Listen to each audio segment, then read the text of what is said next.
Give Alex a good hand. Get up here. Alex was born in Romania. Alex was in an orphanage for probably 5 or 6 years, and he was 10 years old when Kim and I adopted him, and you are our son. We love him. You know, Kim and I have shared at times from our perspective and the things that happen and the miracles that happened to get Alex out of Romania. This week, but what I wanted to do, I really felt like, you know, Alex needs to share. I mean, he needs to, and he can. About 8 months ago, we were visiting, he was at the house, and I said, hey, Alex, do you remember anything really about your childhood? And he perked up and said, oh, my goodness, it's funny you're asking me this. He said, because all these memories of my early years in Romania are starting to come back to me. So he started relaying these. This week, and go ahead, put up the scripture here. This week, this scripture just kept rolling over in my heart. Call to me, and I will answer you, and I will show you great and mighty things. That word call literally means to call to God for help. No matter where you're at and what's going on. And in the day that we are living in, this scripture is so strong for us. Jesus is saying to us, come to me, worship me, call upon my name, and I will answer you. God promises that he will answer you and he will show great and mighty things. Jesus desires for us to know his presence and to know his power and then to understand his purpose for our life. This scripture, as I was praying about it this week, like, Lord, where do you want me to go with this? And I thought, well, I could just share some stories in my personal life and some people that I know that God personally touched when they called upon the Lord. And then all of a sudden, Alex came to me, and I thought, he's never been on the stage with us before. So he needs to get baptized in this. So, and it so happened he's at church today. Normally he works on Sundays most of the time, and so I called him, and so you're here, kiddo. So here's what we're going to do. I'm going to interview him, and so he's going to forget y'all are there. So he's just going to talk to me, and we're going to talk about his childhood. We're going to talk about the miracle that took place and how Alex called upon the name of the Lord for deliverance. And then Kim will share some of it, some miracles that took place. So anyway, Alex, your story began, of course, your mother, you were born in Romania, and your mom, and this comes from your mother, Kim. This other lady was your birth mother. She's your real mom. And of course, you know that it's on. So what happened, and which many of you have heard this story, but some of you don't know this, Alex was taken home by his mom. He was a toddler, about 1.5 years and 2 years old, and his mom walked out of the house and abandoned him. He was left in the house for about 3 days, and the neighbors heard him cry and pretty much scream for 3 days. And so finally they called the authorities. They basically kicked the door in, and they found you. And so the authorities took Alex, and they put him in an orphanage at about 2 years old. It was probably a year to maybe 2 years later that your dad actually came and got you, and you lived with him, your stepmother, and you had a little brother, correct? Yes, little baby brother. What was his name? I don't remember. You don't remember what his name I was? didn't like him. Okay. All right, Alex. In that time that you were with your dad, I want you to. What's your earliest memories of your dad? And I want you to just share honestly with what went on. Well, I can't remember exactly how young I was, but I know I was younger than 8 when I lived with him. And I don't exactly have any good memories with him. He was either I was home, locked up at home by myself, or if he was at home, he would beat me up. So I did used to run away from him a lot, and so I do know I was earlier than 8. Okay. Now, what about your stepmom? I don't have much memory of her. I didn't like her, and she didn't like me, and so she was more focused on her son. The little one. Hmm. All right. You guys lived in a house for a while, and of course, then you went to an apartment. Now, you told me the story, what happened to you as a little boy when the angel and how that went down. Yes. Alex and I were traveling to Oklahoma, and on the way back, he said, I've never told you this story. And he said to me, have you ever noticed that I'm fearless? And I said, yeah, unfortunately I do, you know.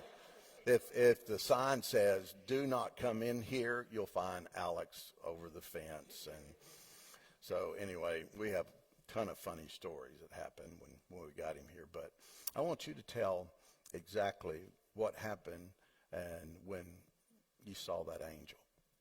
Okay, well, the apartments, the way they were set up, it looked kind of like a hotel room, so they were small. I do remember that.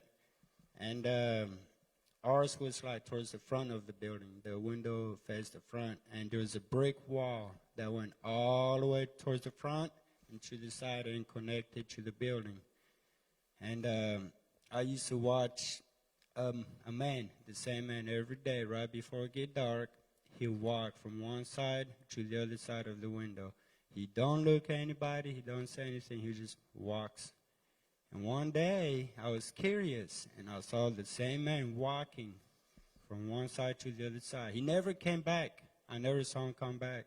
So I chased him. I ran out and chased him. Went outside, went and looked for him. There was nobody there.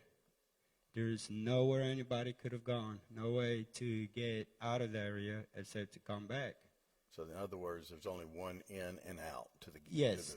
Okay. So I didn't think anything of it, and then I came back home, and then went off for my day, and in the that night. Now this only I've seen this man walk every night, but this was the first time I actually chased after him. And I remember that night I woke up in the middle of the night to go to the bathroom. And it was dark. There wasn't any lights on. And I looked out the window because we didn't have blinds or curtains or anything. And then I saw a big, scary figure standing outside the window. And I froze, and I got scared. And all I could see is the outline. And it started reaching for me through the window. And next thing you know, I was in the middle of the room, and by the time it reached halfway from the window to me, the whole room lit up. And then I look up, and I noticed that there's an angel around me. And out of nowhere, a sword came and swung the sword. The arm fell and disappeared, and he disappeared. And then next thing I remember, the next morning, I woke up in the bathroom. And my real dad found me. He woke me up. He asked me what I'm doing. I told him. He beat me up for it because he thought I made it up. The very next morning, now you told him you're going to, yeah, and the very next morning, he woke up in the bathroom in the same way I woke up. So, yeah, Alex told him you're going to see him tonight. Sure enough, it manifested and scared the death out of him. So you guys moved the next day. Yeah, we moved real quick. Okay. All right. let's go to you were between 6 and 7 years old, I believe it was, when you ended up in the orphanage. Tell that story, how you got there. Well, the way that happened is he said you're going to orphanage. He straight up told me, he said, you're going to an orphanage. It's like, you're going today. And it was real short notice. It's like, and I'm going to take you now. So he wanted me to give my stepmama a hug and a kiss and tell her I love her and tell her bye, and I refused to do it. So he said, okay. So he just took me to the train station, put me on the train, and that was it. So you didn't really even know where you were going, huh? Nope. Wow. Now, we know from the history and the people that we talked to when Kim went to get you that you originally went into one orphanage, and then you were taken to Gilo. Yes, the first one was called Compia Turzi. Say that again. Compia Turzi. Okay. All right. But the next one was? Yeah, the next one was Gilo. That one was a little more rough. Okay. Tell us about Gilo, what you experienced. Well, the building was an old castle that was falling apart, and it's shut down now, but it was falling apart and everything. And we all slept in one room, and in the morning we'll get one slice of bread and a cup of tea for the day. For the whole day. So basically, a lot of us used to run away a lot, but I basically used to run away to steal food, and sometimes I run away with my friends, sometimes I run away by myself, and then anytime I got caught, they'll bring me back, they'll beat me, and then after that, I'll run away, turn around, leave right back. So the food tastes better than the beating, huh? Yes. Okay. All right. Now here is when Alex's life began to change, and so I want you to tell everyone about the little church you used to run down to. Well, there's a little church down the hill from my orphanage, and I used to run over there and listen to stories and everything about Jesus and all. And I didn't really understand, I was just listening to stories, and I enjoy listening to them. But sometimes they would feed everybody, but they would take communion every Sunday. And, of course, I'll go away till the end, and I'll go get my communion. And then after that, I'll go back in line to get, and then, I was hungry. I was trying to eat, so I'll try to get communion as many times as I could before they told me, no, you can't do it anymore. And one day, they told me to leave, so I was walking out, and on the way out, I looked and I saw a picture of Jesus sitting in the garden praying, and I looked around, and I was like, I grabbed it, and I put it in my pocket and took off running. Well, as soon as I went to the orphanage, our orphanage was 3 stories, and the roof was flat, and I had a secret way to get up there, and that was my hangout spot sometimes. And one day I went over there, and then I got a picture, and I set it down, and I got my hands and knees just like in the picture. And I was specific. I said, I want a family, but I want to go to America. And before I even finished, a friend of mine was like, Adi. And I was like, what? It's like Americans. And I didn't even know where direction they were in. I just took off running, and there's a tree right next to the building. I jumped into that tree. I missed, and I fell. And then next thing you know, I found Sue Wiley, and I ran straight to her. I was like, she's different from us. She must be it. And then I started limping, and I limped her and just gave her a hug. Yeah. Let me tell you what happened. While Alex was on the roof, Sue, she's ministered here before. She works with the orphans in Romania, which is Kim's aunt. And she was traveling down the highway, and as she passed Gilo, she looked at the sign, and instantly she felt, you got to go back. And you've got to ask if you can help this orphanage, and she wrestled with it and said, Lord, I can't do this. I've got so much on my plate right now. I've got so many orphans that we're ministering to right now. But she said as she was traveling, it got so strong that she stopped the car and turned around and went to the director, and the director took her in the courtyard. And there is where she met Alex.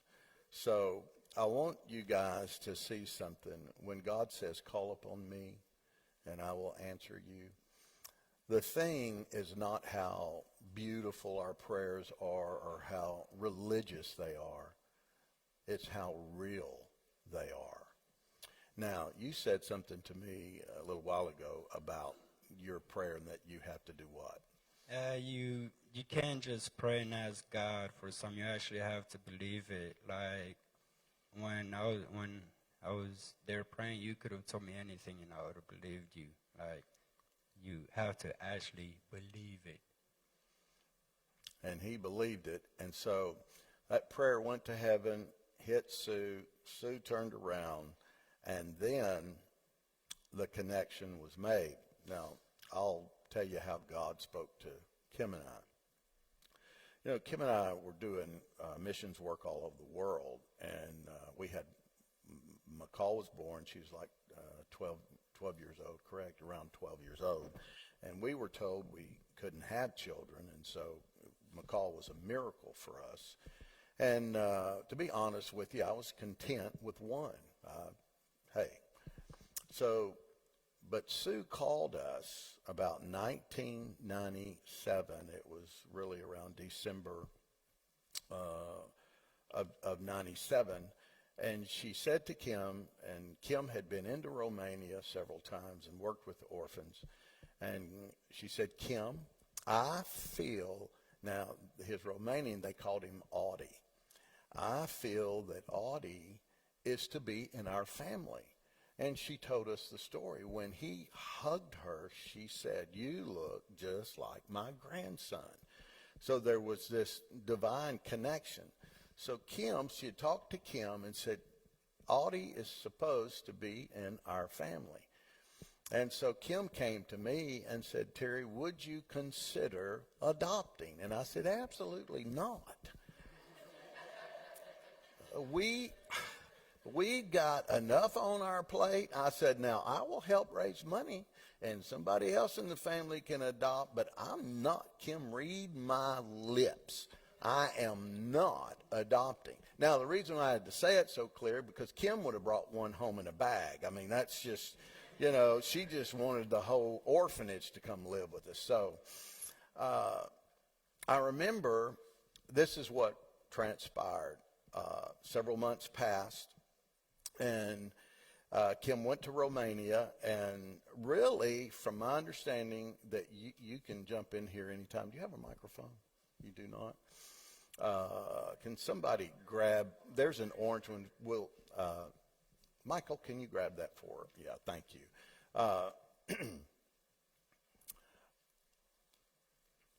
So, Kim, now you did not really pay any attention to Alex. Is that correct, Audie? Well, the reason I didn't is because Sue, my aunt, was she just was with him every second. And I didn't think that much of it, so I said, well, I think I'm going to pay all my attention to all these other kids. And that was the reason why when I saw him, I waved at him, I gave him a hug. But I didn't at that point. When Terry told me that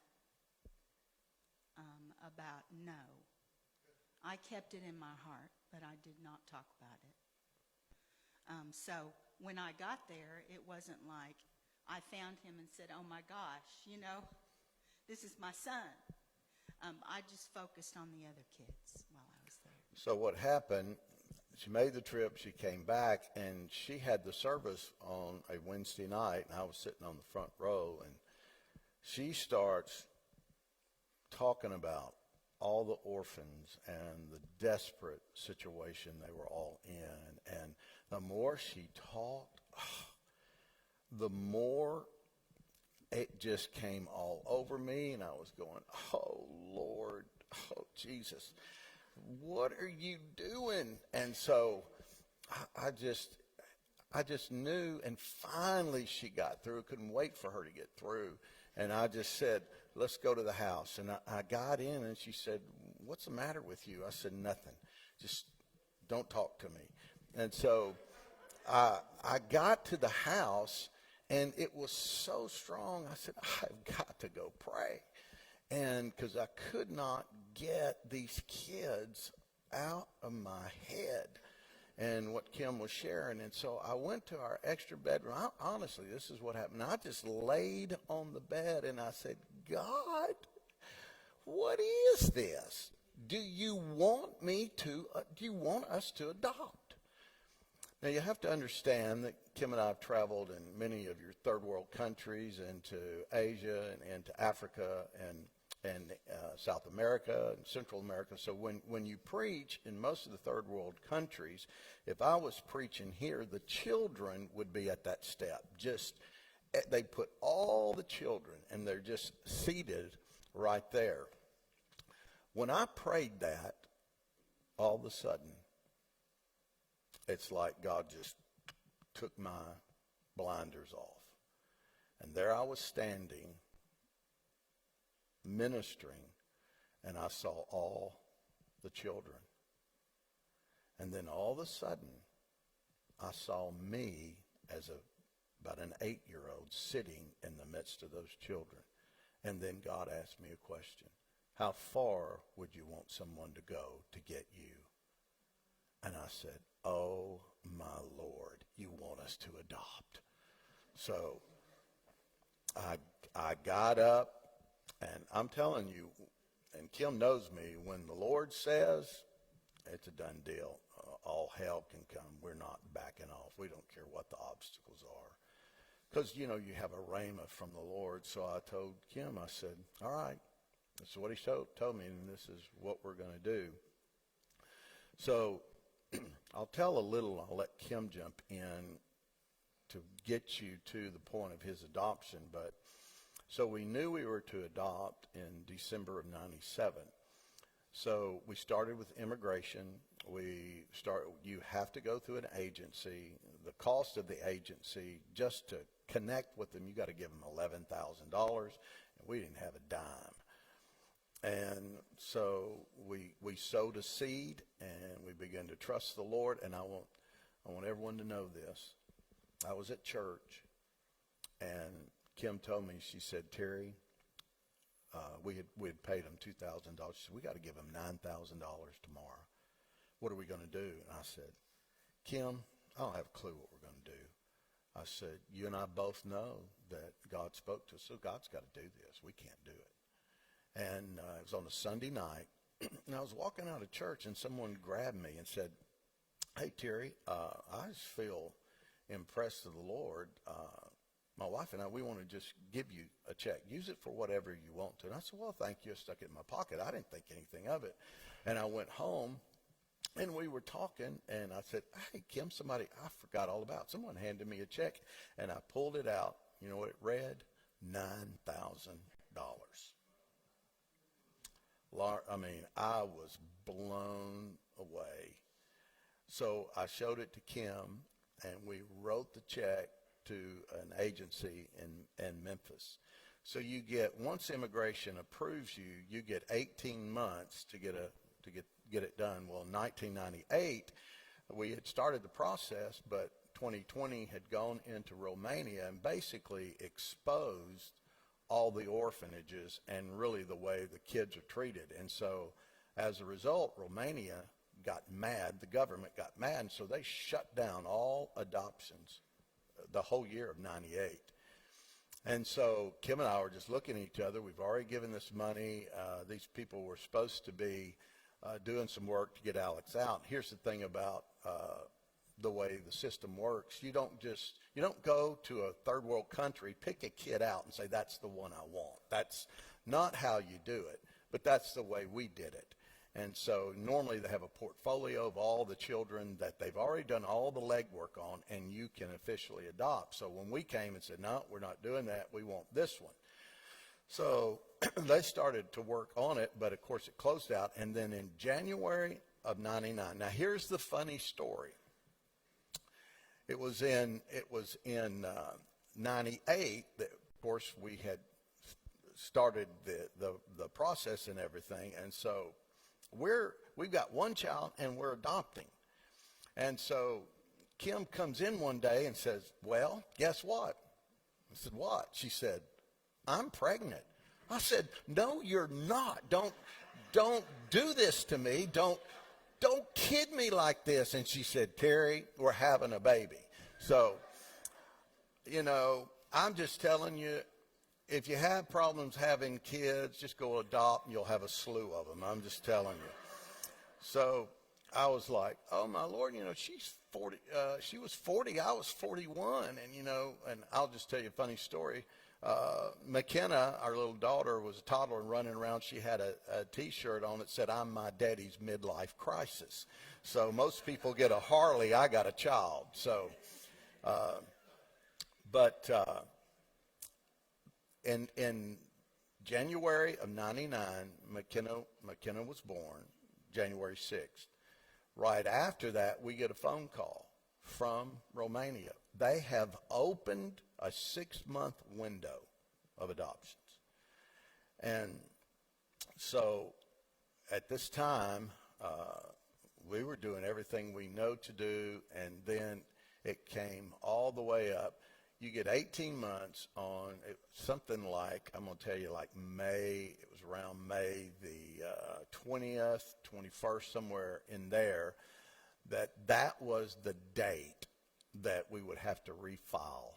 We'd have to go back to immigration, refile all our paperwork, and start the process over. And so we were just like, what are we going to do? The people called around the 1st of May and said, we can't do anything to get Alex out. And then Kim gets a phone call. You got that microphone? Go ahead. Come up here, darling. All right, love. We received a call from Paul Krishan, and he was a great friend of children, orphans. Oh, my goodness. And once he knew that we were starting the process of adoption, even before they shut it down and all of that, he called us and asked if we could pay each month for a family, a beautiful family, to take care of Alex on the weekends. Because Gilo was very rough.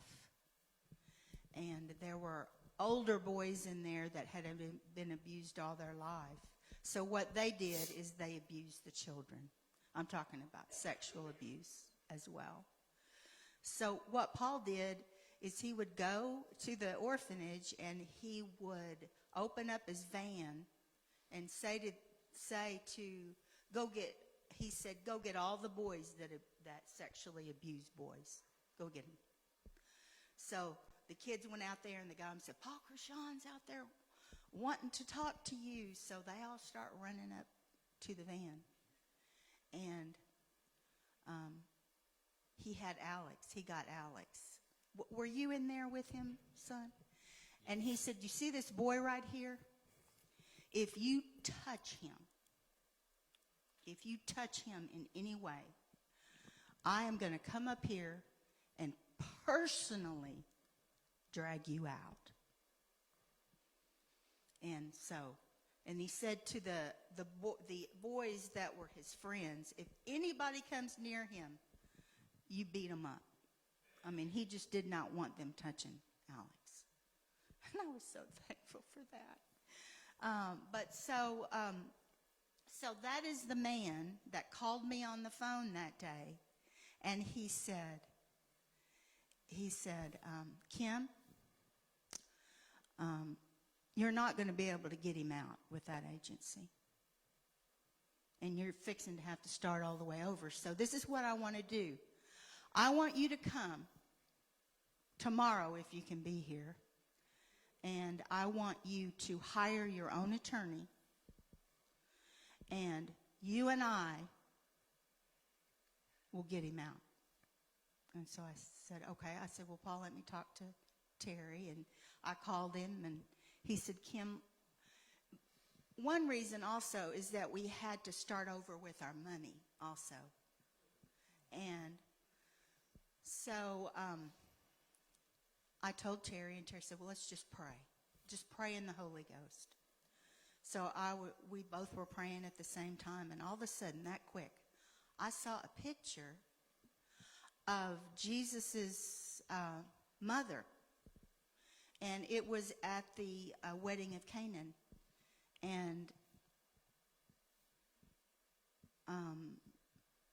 she said to Jesus, To the servants. she said to the servants, we need to get more wine in here. Is that right? Well, whatever he Yeah, says. Do whatever. And so then she said to the servants, whatever he says, my son, Jesus, do it. And right then it went, ooh, in my belly.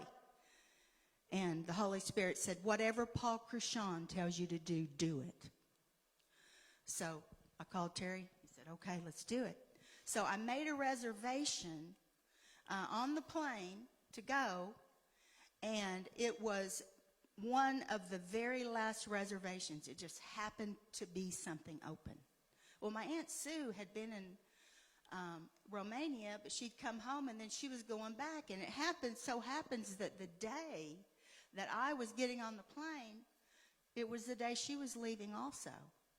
So I got on the plane, and it's huge plane, packed out, and there were 2 seats in the middle that were open, and it was ours. She and I, we got to sit with each other going down there. It was so precious. So, I'm gonna jump in here. Okay. As Kim was leaving, we sat down at the table. Now we had a mountain of paperwork. You just can't imagine. We had all this paperwork. We didn't even know what to take, and so I was just, Kim, this and this and this, and I knew she had to fly through Austria and had to spend the night to bring Alex to America. And so I said, look, I made you guys a reservation. Here is the copy of the reservation. Here is everything that's approved for you guys. And I said, okay, you'll probably need this. You'll probably need this. And really, it was just Holy Ghost, me grabbing sheets and stuff and putting a huge packet together for her to get to Romania. And then once you got there, you met Paul and the adoption lady who we've been working with. yeah, when I got off the plane, the lady over the adoption agency had flown to Romania, and she was waiting for me to get there. And the minute I stepped off, she looked at me and said, get back on this plane. You're going to completely destroy your ability to be able to ever get Alex out of here. And I just said, we're going to get him out. She was mad. Oh, my gosh, she was so mad. She said, you are going to damage my organization by doing it. Well, so Paul and I went on. We got to where we were going. And in every situation that we came up, Paul would say, this is what we're going to do. This is what we're going to do. This is what we're going to do. Even to the point where the guy who signed the birth certificates was laid out completely drunk in his living room, and nobody could wake him up. And Paul and I got there, and Paul said, come on, we're going to get him. So we went in his house. Paul is shaking him, putting water on his face. And finally he woke up, and Paul says, we got to go to the courthouse. Here's this amount of money. And so he came, did it, and signed the certificate. That's one of the awesome things. And then, of course, the attorney who had to go up before. Yes. Here's one thing. I'll just say this. We had to change laws to get Alex out. The Romanian government had a 6-month law. Once you adopt, the child cannot leave for 6 months. So You can take it from there. So we get to the courthouse. Paul had hired an attorney, and she comes in, and oh my gosh, she was a knockout, a gorgeous blonde. And she said, you know, what she was going to do and everything. Then she walked off, and I said, Paul, she is so gorgeous. He said, you think so? I said, yes. He said, Judge thinks so too. So she went in, and absolutely he signed to change the law. And he changed it right then. And she was running as hard as she could through the hall screaming, we changed the law! We changed the law! It was so wonderful. So then you got him adopted on the Romanian side, and then you had to go through the U.S. Embassy. So you want? Oh, yeah, so we had to leave from Romania and go into Bucharest, which is the large city.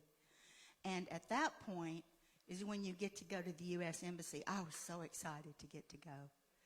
So I called the U.S. Embassy and told them, you know, what I was going to do. And they said, well, let me let you speak to this lady. She got on the phone and she said, so you think you're coming here tomorrow to get your son out? She said, who do you think you are? I said, well, ma'am, I've got to get him out of the country. And he's so precious, and I realized that I didn't follow procedure precisely like others might, but we just had this small window. And she stopped for a second. She said, well, it just so happens that tomorrow I have one cancellation. And I want to tell you something. Every single jot and tittle has to be completely perfect when you bring that paperwork to me tomorrow. And so I hung up the phone, and I looked at Paul Cruchon, and I said, what paperwork? And he said, honestly, I don't know. I can get you out of Romania, but from here on, I can do nothing. So I went the next, that night. I mean, Alex was so happy. And this thought kept coming, you are not going to get him out, and you are going to have to either leave him or live here. So Alex was jumping around. He was in the bedroom. And he was so excited. The only thing he could say was, America, America. He was so happy. And so I said, Lord, you know, I was walking the floors, and I thought, I'm just going to have to pray all night long. And then I thought, why do I have to do that? There's no way God would move heaven and earth and then just leave us here. So I said, Lord, I don't know how you're going to do it, but by the time I leave in that cab, that taxi cab in the morning, this will have been done. And we had gone by the embassy and picked up the paperwork, and it was so extensive. I didn't know how to fill out most of it. And so I went downstairs, waiting on the taxi, and I am looking at this paperwork. And they're coming in like 30 minutes. And as I'm sitting there, this red-headed woman, which you don't see very often there, comes up to me, and she's from the U.S., and she said, what are you doing? I said, well, I'm filling out this paperwork. And she said, are you going to the embassy and see such and such? And I said, yes, I am. And she said, you know, I am over an adoption agency in Florida. And we call that woman the Wicked Witch of the West. And so she said, looked at it, and she said, let me fill this out for you. I said, okay. So she sat there for 30 minutes, completely filled the whole entire thing off. When? 1 second. That redheaded was probably his angel. Yeah. Yeah. Certainly could have been. Alex has a redheaded angel. And so I walked out the door, got in the taxi cab, and I had all my paperwork filled out. Isn't that cool? So when I got there, we had several things happen, you know. But I wanted to say this. When we got there, I'm talking to this woman, and she is not nice at all. She's mad at me before I even get there. So I got up there, and I handed her my paper. And she is just looking at it. She's got this scowl on her face.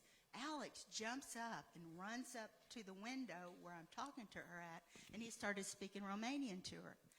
And if you have ever seen the movie Wizard of Oz, she began to melt like that wicked witch.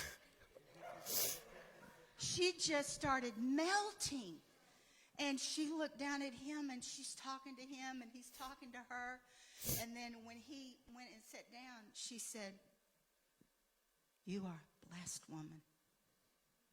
You are going to get that boy out." And she just went bam, bam, bam, bam, bam. And she did all of the papers. And Then when you walked out and you had to run back because you didn't have the original from Clues, is that correct? yeah, that's correct. And so I came back in, and the people from the other orphanage, you know, the one, they followed us around every step we went to. Wherever we went, they'd show up. So somehow they knew we were going to be at the agency, and they're all standing out there waiting. And I come out, and I say to Paul, they have to have the original. We only had a copy. Of the document Of that was the document. signed for him to be Yeah. gone. And so she said, "You're going to have to come back." So they said, "See, we told you. You're not going to get him out." So I go back in, and I hand her that, and I said, "Ma'am, I do not have the original. I don't have it." And she said, "Where's your attorney?" I said, "Well, she's not here. I don't have one here." And she said, "Well, that's kind of like throwing you in the lion's den, isn't it?" And then she said, "You know what? I'm going to do something I have never done in my life, and I'm going to let you go with this copy." And stamped it, and then from there she had to go to the Austrian embassy because they would not allow orphans in Austria unless you had a reservation in a hotel. And I did that before she ever left. Now, this was all done in about 2.5 weeks. Is that correct, sweetie? About 2.5 weeks. She did this. And then, Alex, you want to tell about your airplane ride, just what you were doing? I couldn't get my eyes off of the window, first of all. Well, I loved it. I was amazed. At first, I didn't know what was going on, and we're on the runway taking off, and I knew the runway was stopping, so I was like, either we stop or something's going to happen. And then the ground getting lower and lower, and I was like, wait a minute, what's wrong? Why is the ground getting lower? And then, yeah. Then, now, one of the funny things is once you were, I don't know if you remember this or not, Kim told this, that once you were flying from Austria to Atlanta, that Alex was running down the airplane, "America, America." Yes, I was. So when he gets off for customs, that all the people are cheering and jumping and shouting, and he's just, "America, America." Then, yeah, they started singing "God Bless America" for him. So there's so many miracles that were done, but here's the thing that kind of seals the deal. When they got to Little Rock, I was waiting with McKenna and McCall, and of course, a lot of people were there waiting for Alex, and then he comes bouncing and running with his big $1 million grin and just laughing and everything. Of course, we grabbed him, but I want y'all to know the day he landed in Little Rock was the day our papers with immigration was over. The very day. And so he gets in the car, and what did you first do when you got to the house? started opening and closing the garage door.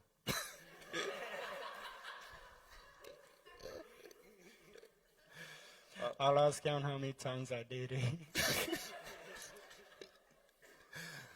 Then the little rat went down. I'd been working with McCall on Mario Kart and Mario and all this, and the little rat got down there and in about 2 minutes just totally wiped all my workouts. So with the Nintendo, so we just laughed. We had such a blast, and about a week later, I took him to see Star Wars. You remember that? Oh, yes, I do. Yeah, oh yeah, I'll never forget it. I was standing up the whole time watching it. Yeah, everybody was like, where'd this kid come from? I mean, everybody in the theater just loved it and everything. So I want everybody, and we're going to close it off right here. I want everybody to leave today with that scripture in your heart. Call upon me, and I will answer you, and I will show you great and mighty things. Thanks, Alex. God heard the cry of a little orphan who had gone through all kinds of abuse. And once he got up on that roof and he took that picture of Jesus, that's the beauty about God and the heartfelt prayer of someone who has no hope. And once he put it up before the Father, God's the best chess player in the world.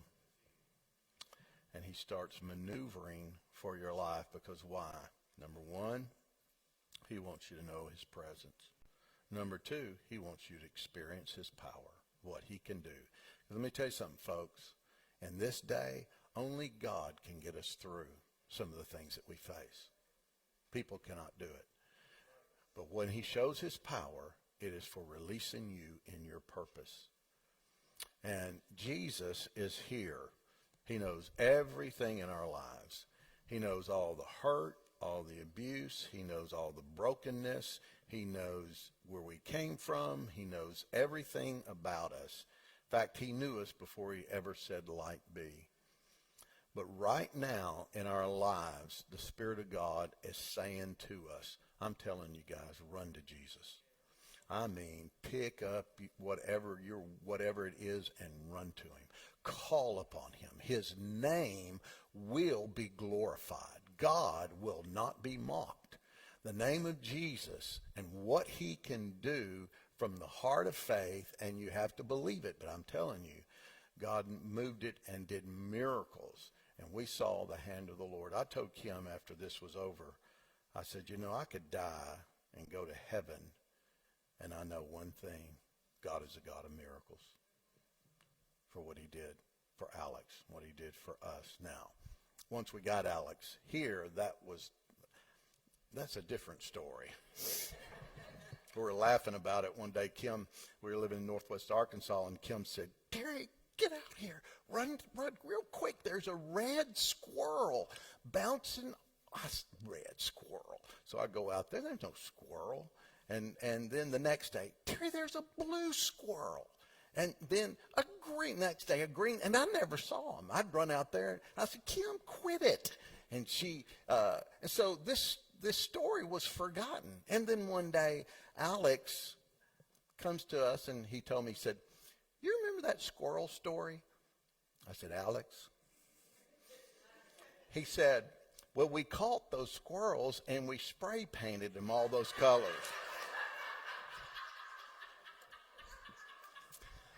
That was Alex. But I had a lot of compassion because I was reaping what I sowed as a kid. So we've had some funny moments, I can tell you that, but we're so thankful for what God's doing in his life. Now, I want us right now, we're going to move this into altar time, and Mark, bring the lights down. This song just started ministering to me this weekend, and we're going to play this song. They're going to put the words on the screen. But I want to say this to you. If you don't know